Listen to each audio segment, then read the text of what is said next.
అనపకాయలు చూడండి, ఈరోజు నేనైతే అనపకాయల పులకూర చేస్తున్నాను. అనపగింజల పప్పు.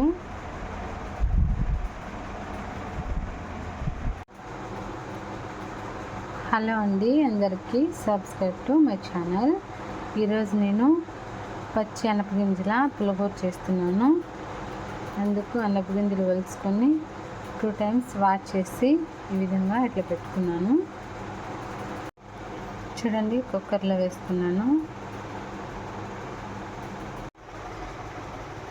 చూడండి, అందులోకి నేను ఒక 5 టమాటాలు, ఒక 12-13 పచ్చిమిరపకాయలు వేసుకుంటున్నాను. మీరు కారం ఎక్కువ తినే వాళ్ళైతే ఎక్కువ కూడా యాడ్ చేసుకోండి. కట్ చేసుకుంటున్నాను. చూడండి, నేనైతే పచ్చిమిరపకాయలు, టమాటాలు ముక్కలు కట్ చేసుకున్నాను. పచ్చిమిరపకాయలు కూడా ముక్కలుగా కట్ చేసుకున్నాను. ఎందుకంటే అలా కట్ చేసుకోవడం వల్ల కారం బాగా పడుతుందని మిరపకాయలు కూడా హాఫ్ కట్ చేసుకున్నాను. మీరు కూడా అలాగే కట్ చేయండి, చాలా బాగా టేస్ట్గా ఉంటుంది.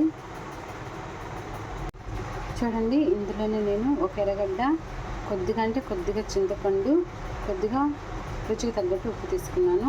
అందులో పసుపు కూడా యాడ్ చేసుకున్నాను. చూడండి,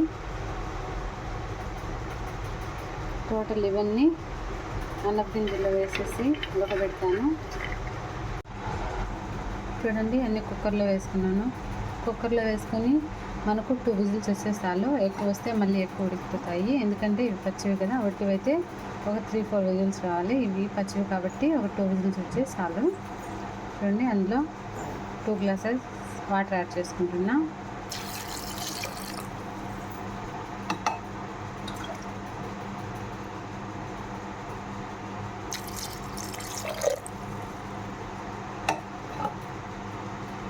చూడండి, 2 విజిల్లు వచ్చినాక ఈ మాదిరి ఉడికినాయి.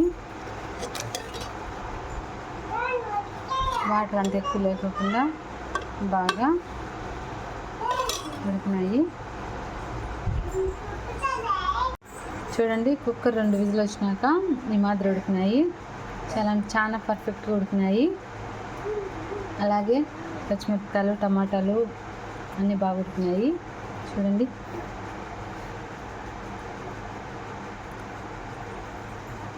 వాటర్ కూడా 2 గ్లాసులు వేసినాయి కదా, అవి 1 గ్లాస్ వచ్చినాయి. చూడండి, నేనైతే ఈ విధంగా పప్పు రుద్దుకున్నాను.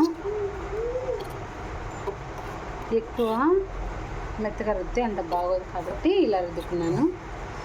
చూడండి, ఇందులోకి తాలింపు వేసుకుంటున్నా. చూడండి, నేనైతే తాలింపు వేసుకోవడానికి ఒక ఎర్రగడ్డ, అంటే కొద్దిగా ఉద్దిపప్పు, ఆవాలు, 2 ఎండుమిర్చి, ఇది వచ్చేసి శనగపప్పులు కొద్దిగా తీసుకున్నాను. ముందుగా బాండి పెట్టి ఆయిల్ వేసుకున్నాను. ఆయిల్ బాగా హీట్ అయిన తర్వాత ఇది వేసుకున్నాను.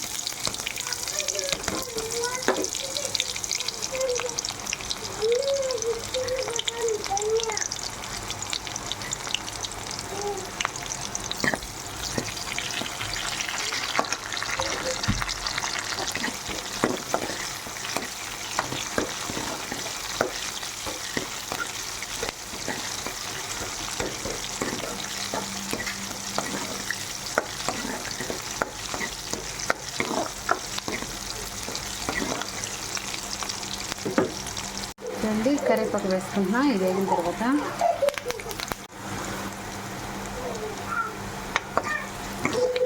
చూడండి, కరివేపాకు యాడ్ చేసుకున్నా.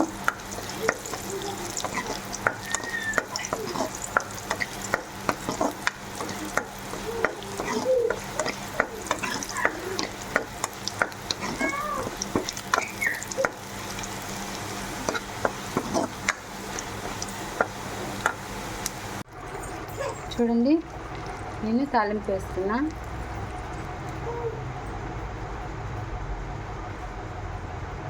చూడండి, ఎంతో టేస్టీగా అండి, చాలా అంటే చాలా టేస్టీగా పచ్చి అనపగింజల పులిహోర చాలా అంటే చాలా టేస్టీగా రెడీ అయింది. మీరు ట్రై చేయండి. అలాగే ఎలా ఉందో కామెంట్ చేయండి. Okay, thank you watch.